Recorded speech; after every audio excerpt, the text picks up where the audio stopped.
Bagi Anda yang sedang mendengarkan sekarang, apakah Anda ingin bisa memiliki kehidupan yang lebih baik untuk Anda dan orang-orang yang Anda sayangi? Apakah Anda ingin bisa membelikan rumah bagi orang yang Anda sayangi, bisa pensiun tanpa hanya harus mengandalkan pesangon, ya, bisa hidup dengan lebih layak, kualitas hidup Anda bisa meningkat, dan Anda punya income yang bisa menopang kehidupan Anda? Apakah Anda ingin bisa seperti itu?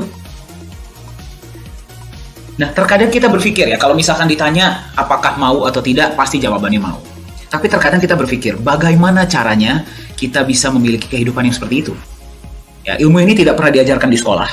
Ilmu ini tidak pernah diajarkan mungkin tidak diajarkan oleh orang-orang di sekeliling kita. Terkadang kita harus cari tahu sendiri. Menurut pakar dan orang-orang yang sudah mempelajari kesejahteraan, perbedaan antara orang-orang yang sejahtera dan orang-orang yang serba berkekurangan atau bahkan menengah ya, pas-pasan, adalah cara mereka mengatur keuangan mereka. Nah, definisi saya di sini bukan cuma tentang uang ya. Kalau misalkan hanya uang, banyak orang bisa punya banyak uang, tapi mereka tidak punya waktu untuk bersama keluarganya. Definisi kekayaan, kesejahteraan di sini yang saya maksud adalah Anda bisa punya kesejahteraan yang cukup sehingga Anda bisa melakukan apa yang Anda inginkan sehari-hari. Mari kita belajar dari pakarnya ya. Hari ini kita akan belajar tentang prinsip kesejahteraan, apa yang dilakukan oleh banyak orang-orang yang sejahtera di luar sana. Saya harap ilmu ini bermanfaat untuk Anda ya, dan bagaimana Anda juga bisa mengaplikasikannya dalam hidup Anda. Saya yakin Anda pasti pernah dengar tentang yang namanya Robert Kiyosaki. Apakah Anda pernah dengar?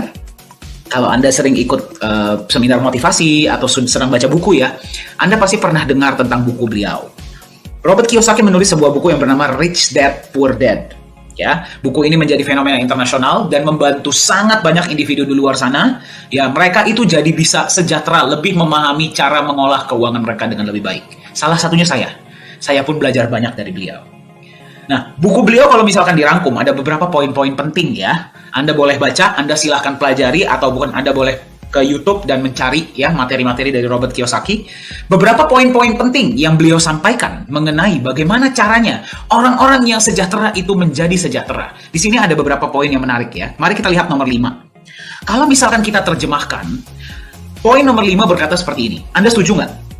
Orang-orang yang sejahtera, orang-orang yang kaya raya, mereka lebih berfokus kepada aset. Ketika orang-orang lain terlalu fokus peningkatan pendapatan mereka.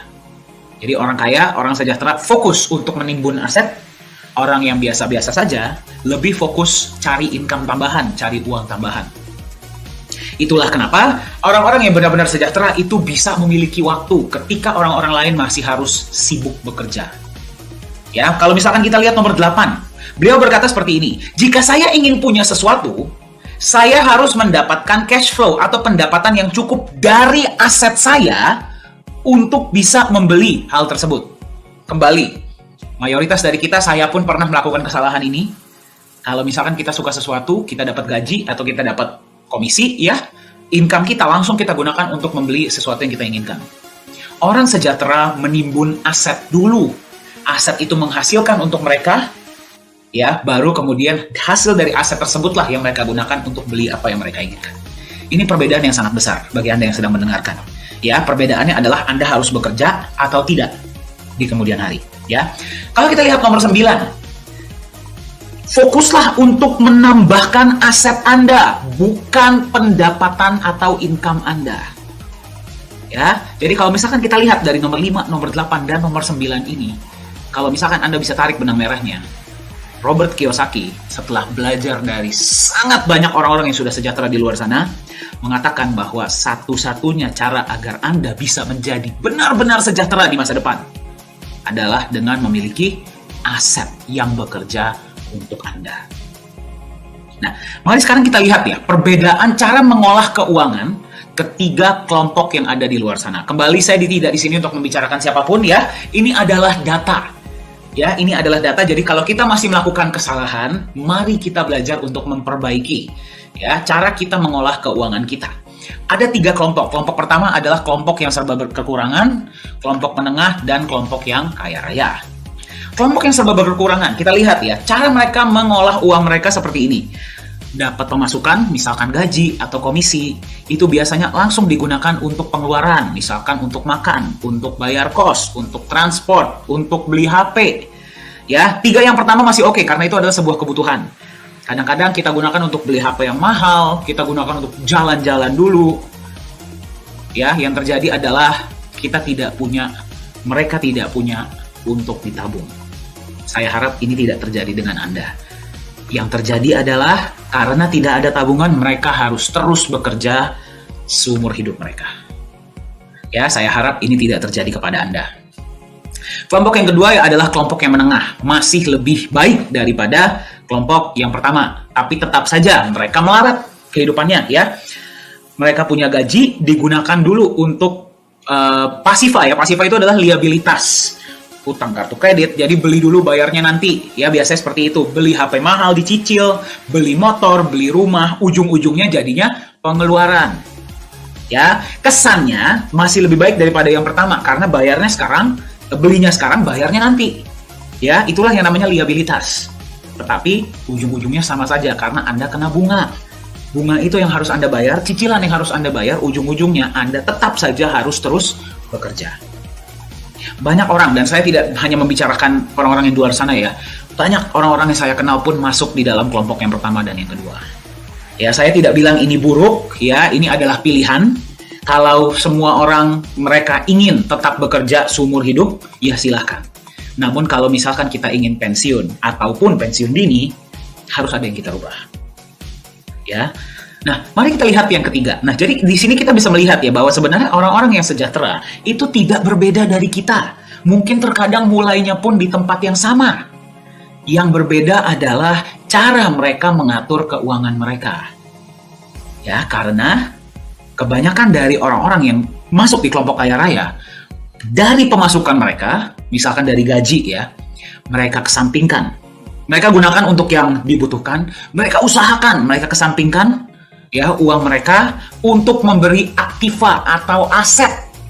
Ya, perbedaan antara aktiva dan pasiva adalah aset dan liabilitas adalah liabilitas mengambil uang dari kantong Anda.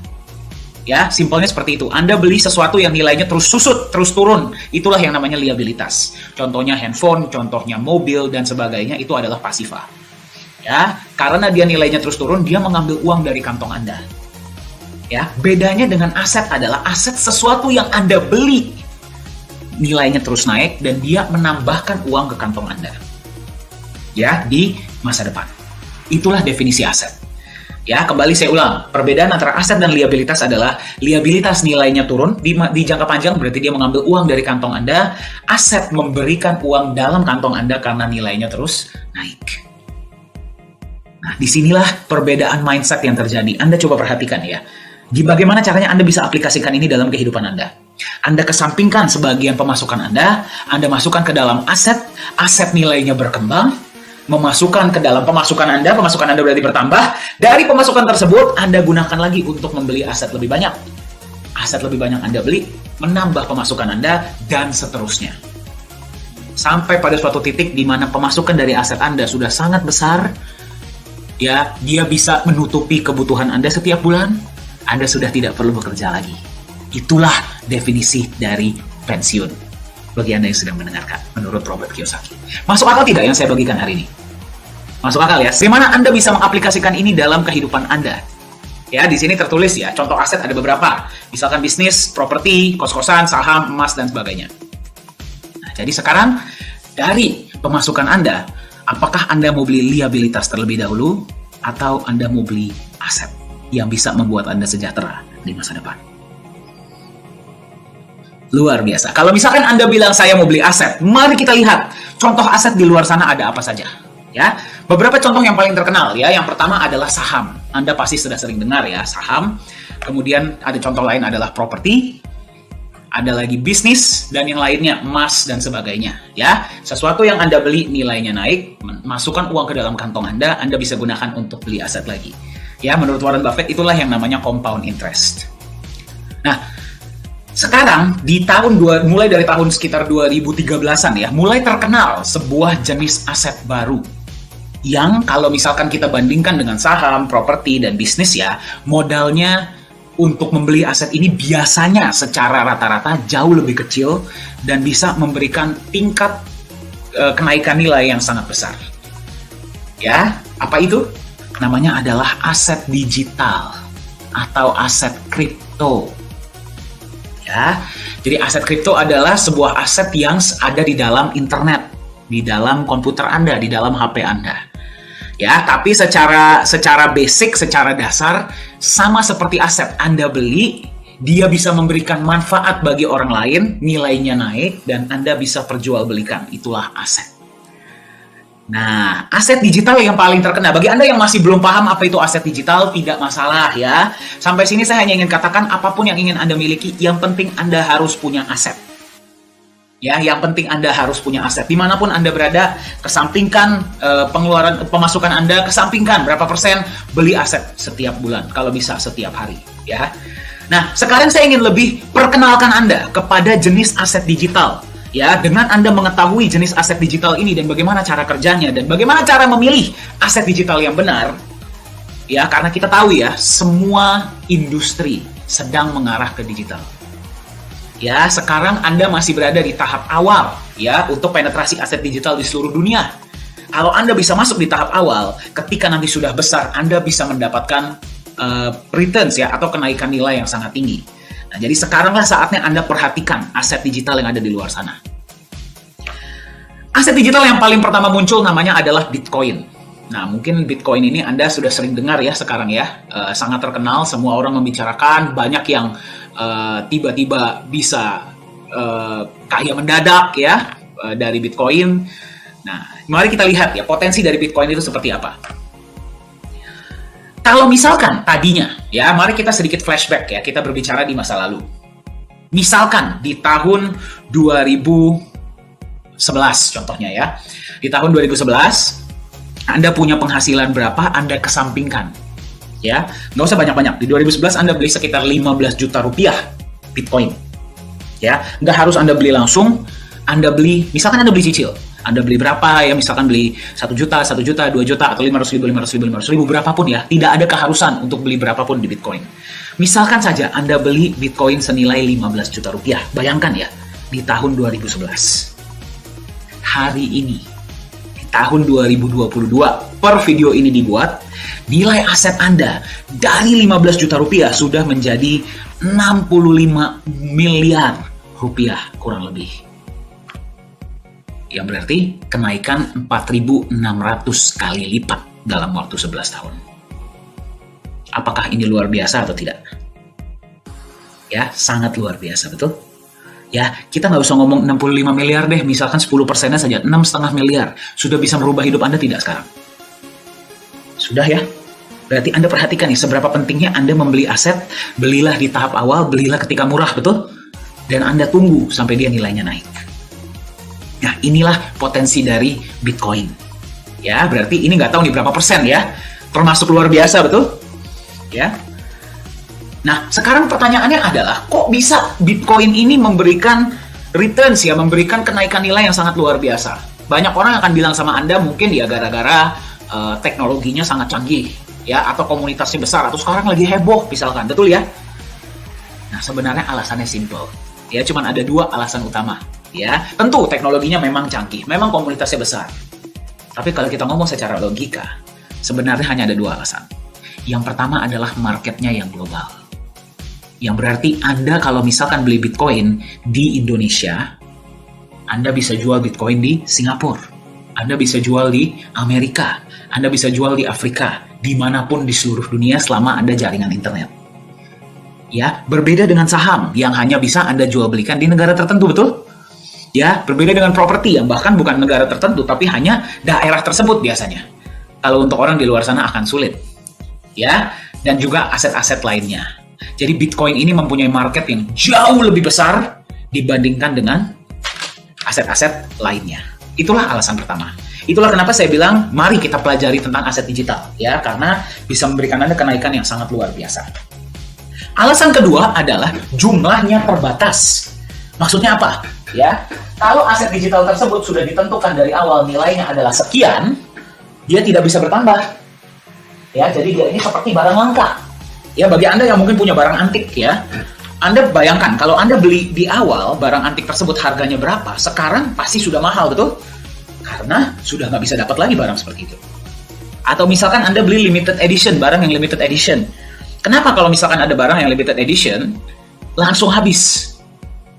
Ya, karena memang tidak ada lagi barang itu. Ya, Bitcoin supply-nya hanya 21 juta.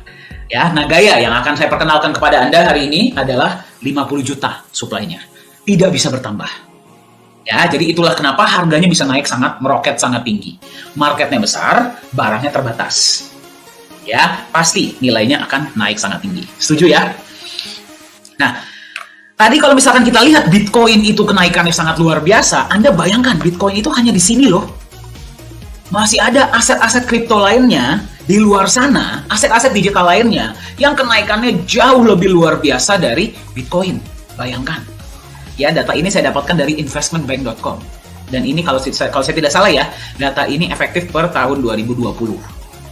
Jadi per Anda menyaksikan presentasi ini, kenaikannya sudah jauh lebih besar. Ya, jadi Anda bayangkan, aset digital ini sangat berpotensi bisa membuat Anda sejahtera di masa depan. Nah, tapi pertanyaannya, apakah semua aset digital yang ada di luar sana itu bagus? Ya, karena kan sekarang sangat banyak ya. Saya nggak tahu Anda ini familiar atau tidak dengan dunia kripto, dengan dunia aset digital. Ya, tapi apakah berarti semua aset digital yang ada di luar sana itu bagus? Belum tentu. Ya, ada beberapa kekurangan-kekurangan ya dari aset digital di luar sana. Nah, sekarang kita nggak cuma ngomong tentang bagus-bagusnya ya. Mari kita juga bicara tentang resiko yang mungkin Anda hadapi ketika Anda membeli aset digital. Nah, yang pertama adalah Anda bisa lihat ya, harga Bitcoin memang bisa naik sangat tinggi. Nah, tapi dia juga bisa turun sangat tinggi. Beberapa bulan yang lalu di tahun 2021, harga Bitcoin sempat menyentuh 975 juta per Bitcoin. Kalau Anda cek hari ini, nilainya sudah turun sangat drastis. Ya, jadi dia ini kekurangan yang pertama adalah nilainya sangat fluktuatif. Jadi Anda harus berhati-hati. Ya, kalau misalkan Anda beli aset kripto di luar sana, memang dia berpotensi naik sangat tinggi, tapi dia juga bisa turun sangat tinggi. Itu yang pertama. Ya, karena tidak adanya aset yang membackup. Jadi semuanya itu hanya purely market saja. Jadi berhati-hatilah ketika Anda membeli aset kripto. Nah, kemudian belum lagi banyak yang tidak jalan proyeknya ataupun banyak yang scam. Ya, Anda bisa lihat ya, tiap hari pasti Anda pernah dengar perusahaan ini ditutup OJK, perusahaan ini seperti ini, perusahaan ini seperti itu. Ya, hal ini terjadi karena memang peraturan atau ketegasan terhadap aset kripto ini masih belum terlalu ketat. Jadi siapapun bisa bikin koin. Ya, jadi saya mengajak Anda untuk berhati-hati. Nah, kalau misalkan kita bicara tentang potensi, aset kripto ini memang punya potensi. Setuju ya? Teknologinya canggih, marketnya besar, barangnya terbatas, bisa dijadikan alat tukar, ya, dan memang sekarang hype-nya atau popularitasnya sedang sangat tinggi. Jadi, apakah Anda setuju kalau misalkan ada aset kripto yang mengambil positif-positifnya, yang tadi saya sebutkan ya, tapi resikonya bisa kita kelola agar minimal tidak terlalu tinggi? Menurut Anda berpotensi tidak? Berpotensi ya. Nah, jadi ada 7 checklist ya, ada 7 poin penting yang bisa Anda gunakan ya ketika Anda ingin memilih aset kripto yang tepat. Nah, 7 checklist ini bukan cuma kita sharing untuk Nagaya ya, bagi Anda yang sedang memperhatikan, ini bukan cuma untuk Nagaya, tapi juga bisa Anda gunakan untuk memilih aset kripto apapun. Ya, kalau mereka memang bisa memenuhi ke-7 checklist ini, mereka punya peluang lebih besar untuk bisa bertahan di jangka panjang. Ya, jadi Anda silakan catat 7 checklist ini agar ketika Anda memilih aset kripto, sebenarnya kalau misalkan Anda perhatikan, 7 checklist ini bisa juga Anda gunakan untuk memilih aset apapun. Ya, bukan cuma kripto. Ya, jadi silakan gunakan 7 checklist ini. Nah, sekarang pertanyaannya, apakah ada aset kripto di luar sana yang bisa memenuhi benar-benar ke-7 checklist ini? Kita perhatikan ya, sebuah perusahaan harus punya visi dan misi yang jelas. Apakah Anda setuju? Setuju ya, kalau enggak, ya buat apa dibuat? Betul tidak? Ujung-ujungnya dia tidak akan jalan. Dia harus punya underlying aset, berarti harus ada aset yang jauh lebih matang, jauh lebih solid untuk melindungi nilai aset kripto tersebut agar tidak fluktuatif. Setuju ya? Kemudian ada proyeknya jelas dan proyeknya memberikan benefit kepada pemegangnya. Betul ya? Kalau misalkan dia tidak punya proyek, uangnya tidak diputarkan, berarti Anda beli aset mati. Gimana caranya dia bisa berkembang? Ya, ujung-ujungnya menjadi bubble. Ya, jadi nomor 3 penting ya. Nomor 4 dan nomor 5 ini sangat penting karena dia saling bergandengan tangan. Legalitas dan transparansi. Apakah Anda setuju? Sebuah perusahaan harus legal dan harus punya transparansi yang jelas? Setuju ya? Kemudian dia harus punya tim manajemen yang kompeten. Tim manajemen yang ahli dari berbagai bidang saling berbaur untuk membuat perusahaan ini atau aset ini berkembang. Setuju? Kalau yang jalanin nggak jelas, ya sebagus apapun konsepnya, dia pun tidak akan jalan, betul? Ya. Kemudian, kalau 1 sampai yang ke-6 sudah terbukti atau sudah bisa dipenuhi, yang ke-7 ini akan terjadi dengan sendirinya. Ya, karena aset kripto namanya adalah cryptocurrency. Ya, cryptocurrency berarti harus bisa digunakan sebagai alat tukar. Nah, pertanyaannya, kenapa mereka bisa diterima sebagai alat tukar kalau 1 sampai 6 saja tidak bisa dipenuhi, betul? Nah, jadi saya ingin mengajak Anda untuk mengenal. Ya, hari ini saya ingin memperkenalkan kepada Anda sebuah aset kripto seperti Bitcoin, ya, tapi memang konsepnya berbeda yang bisa Anda jadikan pertimbangan untuk Anda jadikan aset masa depan Anda. Ya, aset kripto ini yang sedang berputar-putar di depan Anda bisa lihat ya, namanya adalah Nagaya. Nah, jadi Nagaya ini bagaimana cara kerjanya? Seperti apa konsepnya? Apakah dia bisa memenuhi ke-7 checklist ini? Sebelum saya masuk ke Nagaya, Anda setuju ya? Kalau sebuah perusahaan atau aset kripto bisa memenuhi 7 checklist, dia berpotensi ya untuk nilainya naik di jangka panjang? Berpotensi. Mari kita lihat sama-sama konsep Nagaya seperti apa. Yang pertama, visi dan misi yang jelas. Visi dari Nagaya adalah bertujuan menjadi aset digital yang lebih nyaman dan dipercaya diterima secara global sebagai alat tukar. Ya, itu adalah visi besarnya. Nagaya dibuat dengan konsep yang diharapkan bisa membuat harganya relatif lebih stabil dengan kecenderungan naik dalam jangka panjang. Ya, jadi Nagaya ini dibuat agar bisa dijadikan alat tukar yang lebih nyaman seluruh dunia. Salah satu kehebatan dari aset kripto yang memang tadi belum saya sebutkan adalah ya, bisa Anda perjualbelikan di seluruh dunia, bisa Anda transfer ke seluruh dunia. Ya, Bitcoin bisa, Ethereum bisa, Ripple bisa, aset kripto lainnya bisa, Nagaya pun bisa. Nah, pertanyaannya agar bisa menjadi aset kripto yang lebih nyaman dan dipercaya, konsepnya harus jelas, legalitasnya harus jelas, transparansi harus jelas, dia harus memiliki ke-7 checklist tadi. Ya, jadi kok bisa Nagaya ini nanti yang kami harapkan lebih bisa diterima secara global. Kita akan lihat sama-sama konsepnya, ya. Hari ini, per presentasi ini, video ini dibuat, Anda menemukan Nagaya di harga 2,62 US dollar per koin. Total supply hanya ada 50 juta, dan yang bisa beli dari seluruh dunia. Anda mau beli 1 koin boleh, Anda mau beli 10 boleh, 100 boleh, 15 boleh, 20 boleh, 10.000 boleh, terserah Anda. Tidak ada batasan dan tidak ada minimal. Ya, sebenarnya ada batasan ya. Per akun hanya boleh beli 100.000 Nagaya, tidak boleh lebih. Tapi untuk minimal hanya 1 koin. Ya, bagaimana cara belinya? Silahkan mengkontak yang memberikan Anda informasi ini, ya, atau boleh kontak kami dari manajemen. Nah, tadi kita sudah lihat ya, aset itu adalah sesuatu yang Anda beli, nilainya naik. Berarti menambahkan uang di kantong Anda. Nah, hari ini harga Nagaya adalah 2,62. Diprediksi oleh aktuaria Singapura, dalam waktu 5 tahun, harga Nagaya bisa mencapai 100 US dollar bahkan lebih. Ya, dalam waktu 5 tahun atau kurang. Ini hanya prediksi ya, jadi bisa lebih, bisa kurang. Nah, pertanyaannya bagaimana caranya? Oke, sebelum kita masuk ke bagaimana caranya, luar biasa tidak? Kalau Anda beli hari ini di harga 2,62, misalkan Anda beli 100.000 ya, bisa menjadi 100 dolar dalam waktu 5 tahun atau bahkan lebih. Menurut Anda luar biasa tidak? Luar biasa ya kenaikannya ya. Nah, sekarang bagaimana caranya? Apa konsepnya? Ya, mari kita lihat sama-sama. Berarti checklist pertama terpenuhi ya, visi dan misi yang jelas. Berarti Nagaya ini dibuat punya tujuan yang jelas. Nah, sekarang mari kita lihat poin kedua dan poin ketiga. Di Nagaya, 50% dari dana awal pembelian Nagaya Anda digunakan untuk membeli cadangan emas. Ya, jelas ya, kenapa nggak 100%? Karena kalau 100% jadi stablecoin, percuma. Ya, 50% di awal itu digunakan untuk membeli cadangan emas awal, yang berarti 50% dari dana pembelian awal Anda sudah dilindungi dalam bentuk emas. Ya, Nagaya akan juga menjalankan proyek-proyek real. Ya, proyek-proyek ini proyek-proyek fisik nanti kedepannya akan terus bertambah. Sekarang per video ini dibuat memang yang baru jalan adalah satu proyek. Nah, dari proyek ini akan ada alokasi yang digunakan untuk menambahkan cadangan emas Anda. Ya, dan juga benefit-benefit lainnya dari proyek. Ya, berapa penambahan emasnya kita tidak bisa sebut. Kenapa? Karena konsepnya seperti secara syariah.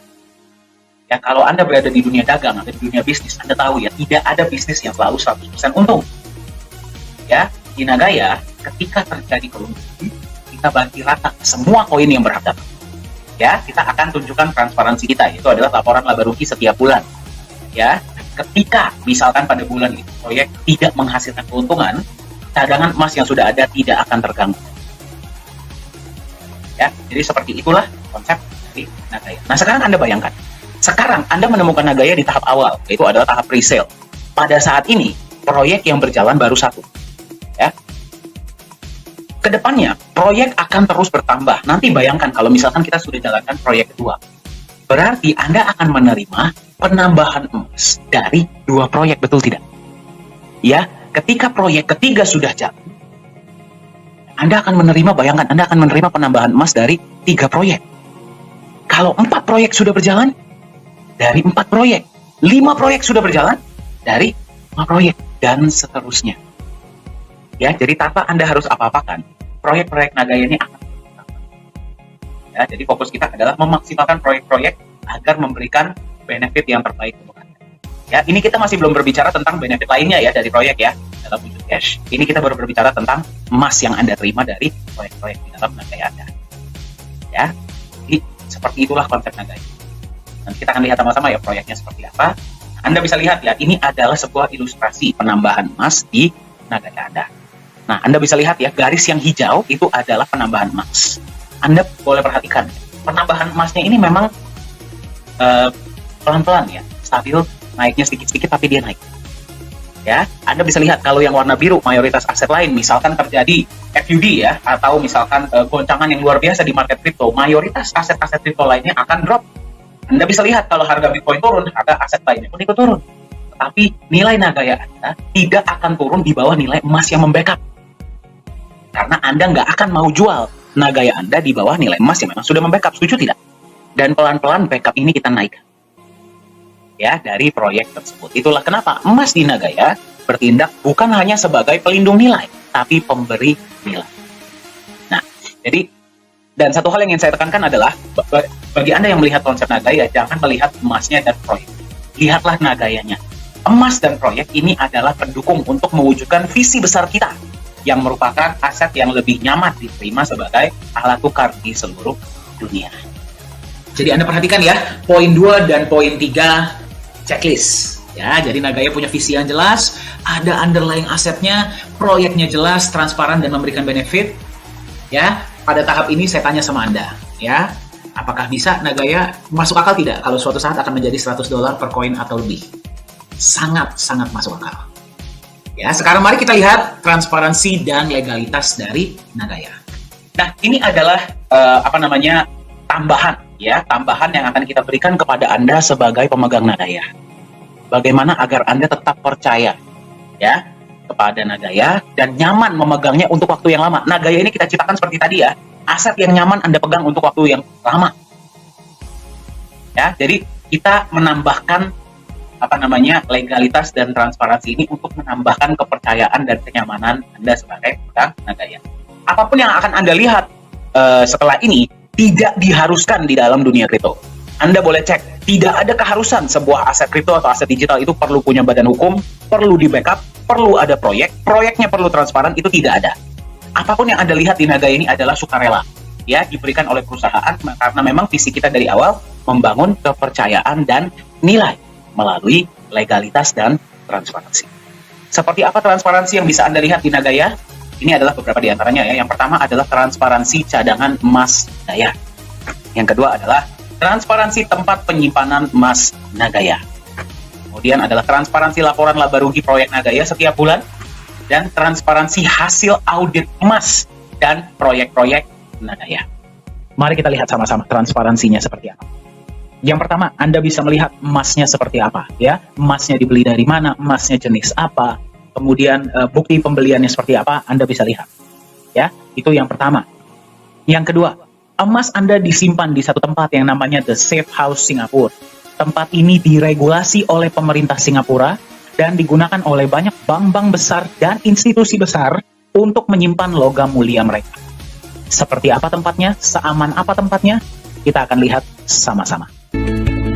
Nah, ini adalah kotak yang namanya Class 2 Box yang digunakan untuk menyimpan emas. Seperti apa proses penyimpanannya? Kita akan lihat sama-sama.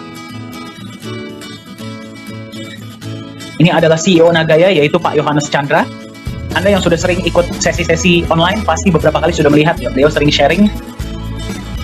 Nah, ini adalah ketika emasnya akan disimpan di dalam kotak. Anda bisa lihat ya, harus terlebih dahulu diberikan kepada staf The Safe House untuk mereka periksa. Setelah mereka sudah memeriksa, mereka akan simpan di dalam kotak. Kita dari pihak Nagaya sudah tidak boleh lagi menyentuh emas tersebut. Setiap kali ada penyimpanan emas, pasti ada saksi ya dari berbagai negara yang bisa menyaksikan penyimpanan emas tersebut. Seperti yang Anda tadi lihat ya. Setelah emas disimpan, kotak dikunci, kemudian disegel besi.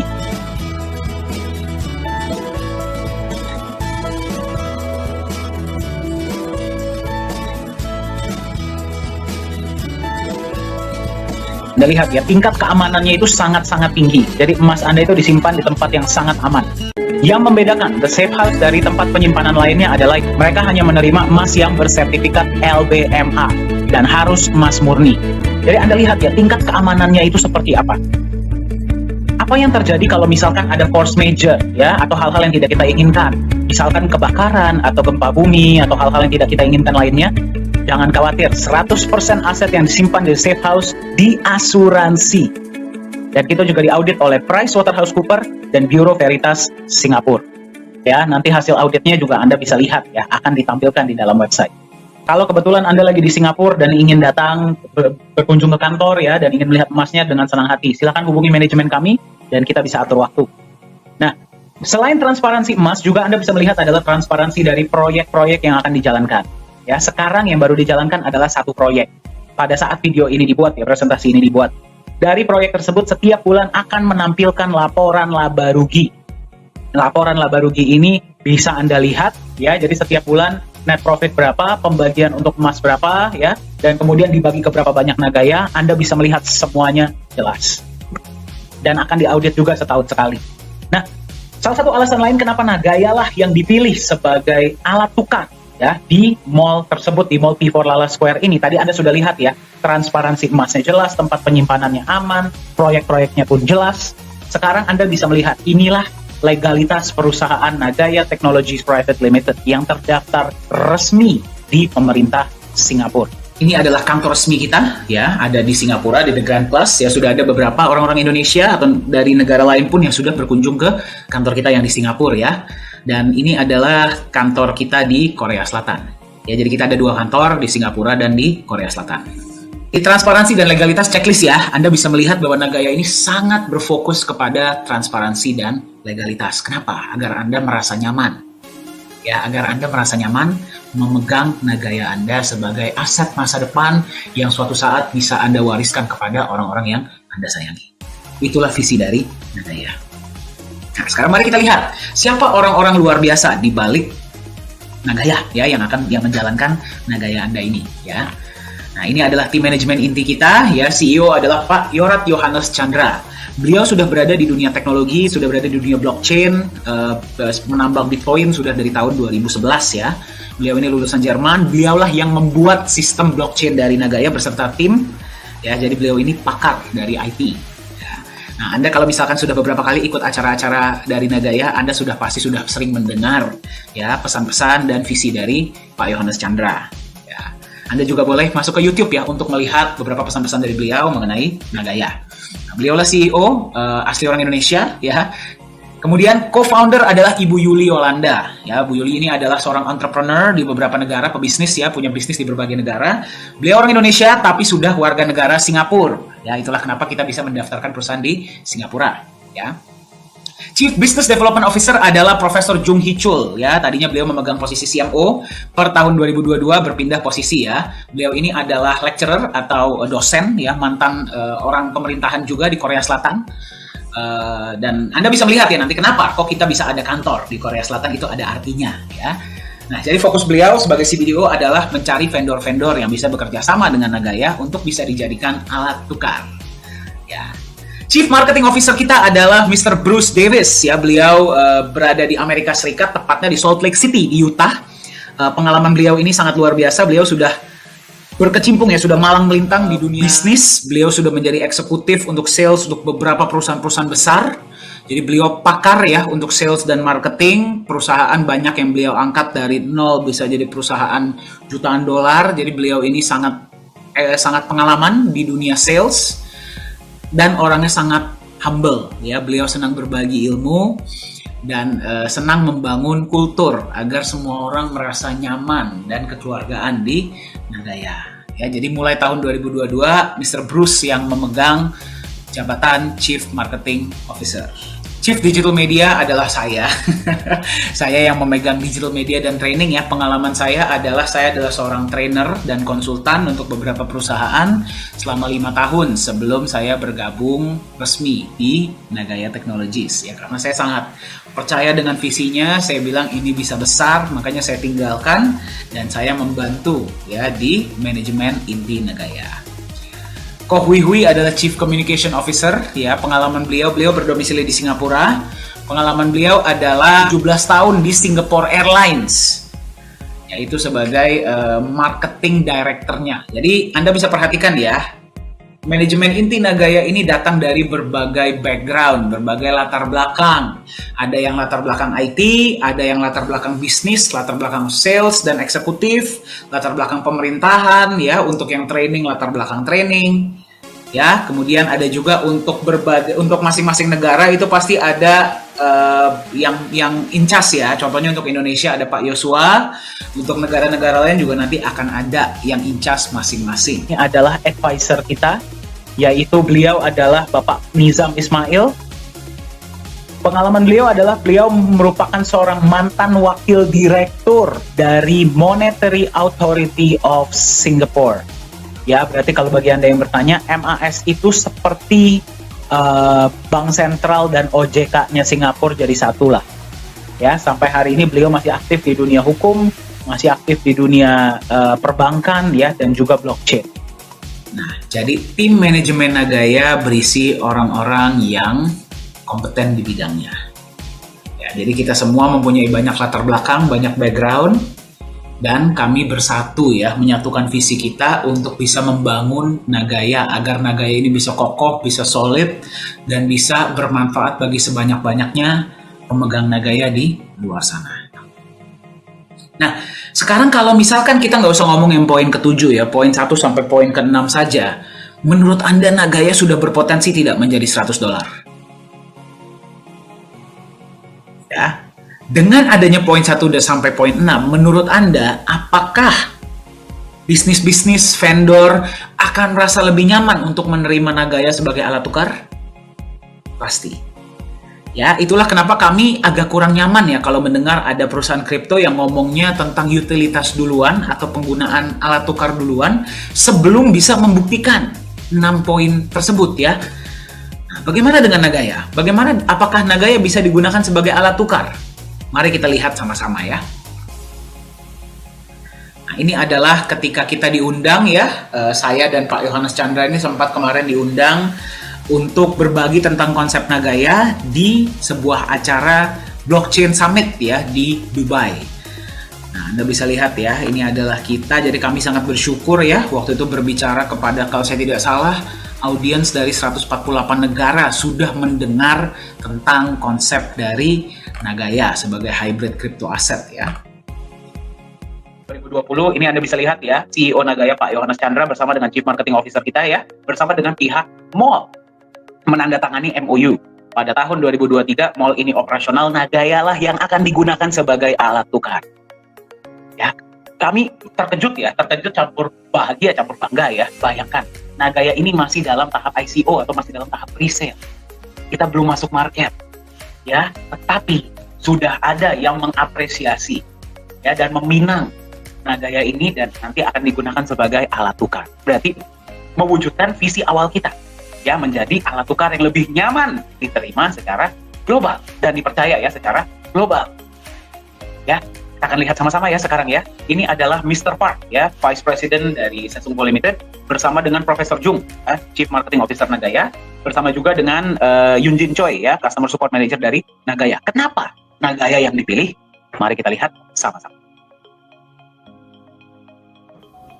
안녕하세요. 나가야 테크놀로지 서비스 담당자 최은지입니다. 오늘은 피포 라라스케어 최고 경영자를 모셨습니다. 간단하게 자기소개 부탁드립니다.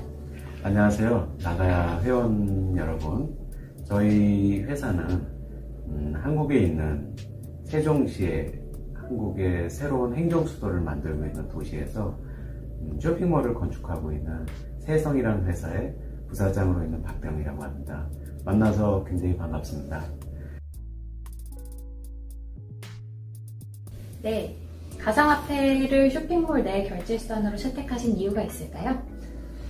저희 회사에서는 이제 개인적으로도 그렇고 저희 회사 방침도 앞으로 전 세계의 흐름은 가상화폐 쪽 또는 전자화폐 쪽으로 흘러갈 거라고 저희는 확신하고 있습니다.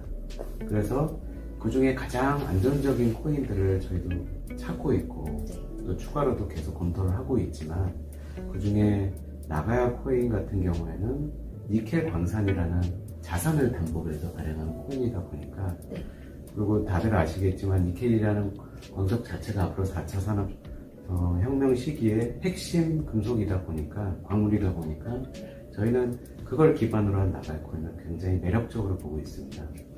물론 저희가 극복해야 될 또 부분도 있습니다. 전 세계 각국의 국가들이 전자화폐에 대해서 다들 검토하고 있고 또 두려워하는 면도 있다 보니까 법적인 선행이 따라야겠지만 우리는 한국에서 법으로 허용하는 범위 내에서는 나가야 코인을 적극적으로 도입해서 저희 쇼핑몰이 가능하면 가장 성공적으로 활용할 수 있는 모범적인 사례가 되게 하려고 저희는 돌입하게 됐습니다.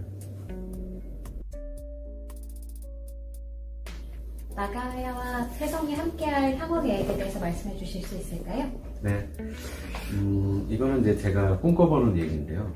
저희 나가야 코인이 앞으로 저희 라라스퀘어에서만이라도 기존에 쓰시던 화폐 이상의 편리함과 그리고 기존에 쓰시던 어떤 지불 수단보다도 편리하게 사용하실 수 있게끔 저희가 추구하는 목표를 갖고 있습니다. 물론 아까도 말씀드렸던 법이 허용하는 범위를 따라가야 되겠지만 저희는 최대한 사용자 입장에서 그리고 나가야 코인의 회원 입장에서 어떻게 하면 편리하게 쇼핑을 하실 수 있고 편리하게 생활하실 수 있는 일을 모두 다 도입해보고 하는 목표를 갖고 있습니다. 그래서 앞으로는 저희 쇼핑몰에서 환전도 하실 수 있고 또 거기에서 가장 편하게 사용하실 수 있는 방법을 나가야 코인 본사하고도 꾸준히 그리고 계속 끊임없이 노력을 하고 연구를 해갈 계획입니다.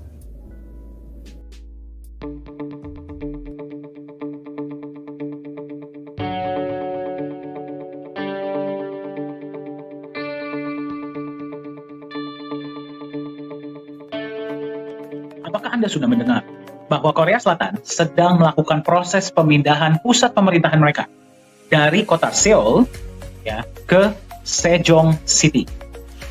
Sejong City ini dipersiapkan untuk menjadi pusat pemerintahan baru Korea Selatan dan Sejong City ini juga sedang dipersiapkan untuk menjadi sebuah self-governing city atau smart city atau kota pintar.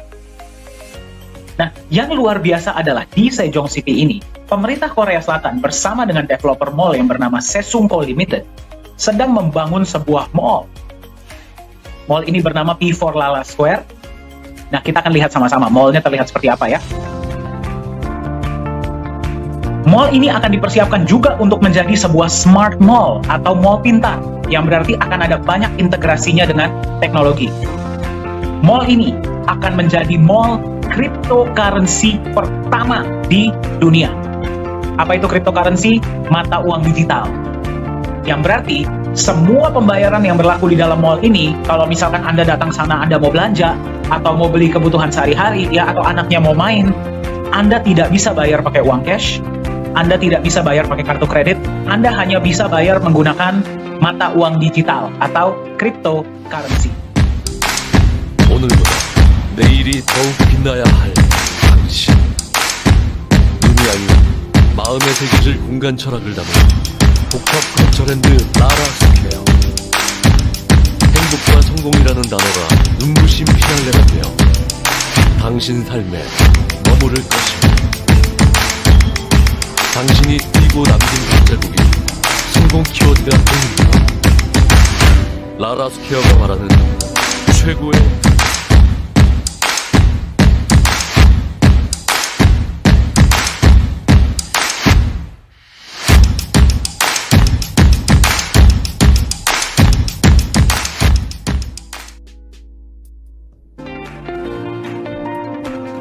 Anda pasti tahu ya, di luar sana itu ada sangat banyak perusahaan-perusahaan ya dan platform yang menawarkan mata uang digital atau cryptocurrency.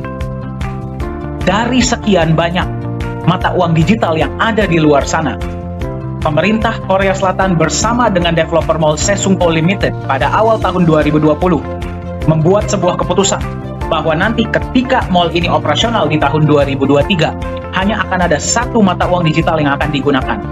Dan yang mereka pilih adalah sebuah aset digital yang di backup emas yang namanya adalah Nagaya.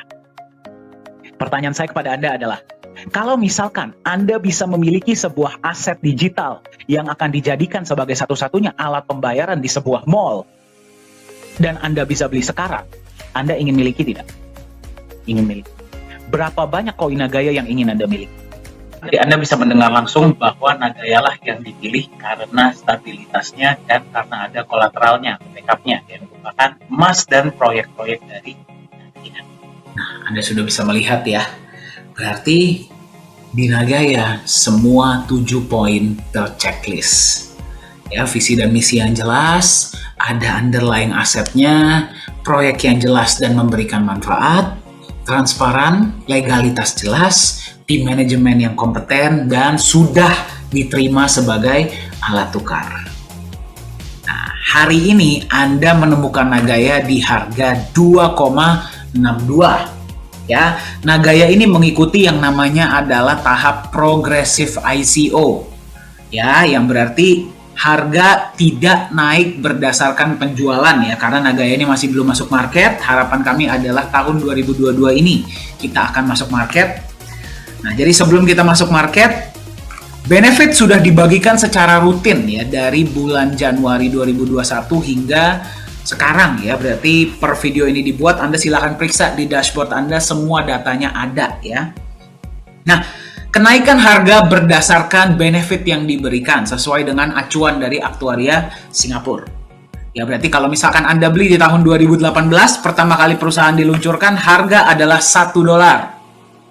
Ya, kemudian harga naik menjadi 1,1, 1,25, 1,36, 1,48, 1,61, 1,75, 1,9, 2,06, 2,22, 2,35 dan sekarang ada di 2,62. Ya, berarti kalau misalkan Anda beli dari awal, uang Anda sudah hampir bernilai 3 kali lipat. Ya, sudah 2,5 kali lipat. Inilah definisi dari aset. Sesuatu yang Anda beli, nilainya naik. Dari kenaikan tersebut, Anda bisa gunakan untuk membeli lebih banyak aset. Ya, dan Anda bayangkan, ini bahkan sebelum kita masuk di market. Rencana kita masuk market ini adalah ketika sudah mencapai penjualan 11.250.000. Berarti akan lebih banyak orang di luar sana yang akan lebih mengenal Nagaya. Percayalah kalau saya bilang Anda mengenal Nagaya di tahap awal. Ya, belum lagi ketika nanti tahun 2023 P4 Lala Square akan mulai beroperasi. Ya, pada saat itu wah kita sudah nggak tahu ya harga Nagaya sudah berapa. Nah, terus kemudian ini belum sempat saya bagikan ya, tapi mungkin akan saya bagikan di lain kesempatan. tahun 2024 rencananya kami akan menjalankan peer-to-peer loan menggunakan Nagaya sebagai jaminan atau kolateral ya. Jadi seluruh dunia nanti bisa saling pinjam meminjam dengan menggunakan Nagaya sebagai jaminan. Nah, nanti ini akan saya bagikan konsepnya di lain waktu ya. Tapi sudah direncanakan untuk tahun 2024. Target dari aktuaria Singapura adalah harga bisa mencapai $100, tapi apakah kita akan berhenti di sana? Tidak. Akan ada lebih banyak proyek-proyek yang akan dijalankan, akan ada lebih banyak inovasi-inovasi yang akan dijalankan, akan ada lebih banyak penggunaan-penggunaan dari Nagaya di seluruh dunia. Tapi Anda ingat, supply Nagaya hanya ada 50 juta. Dan Anda menemukannya di harga 2,62. Jadi di harga berapa Anda mau beli Nagaya? Silahkan Anda tentukan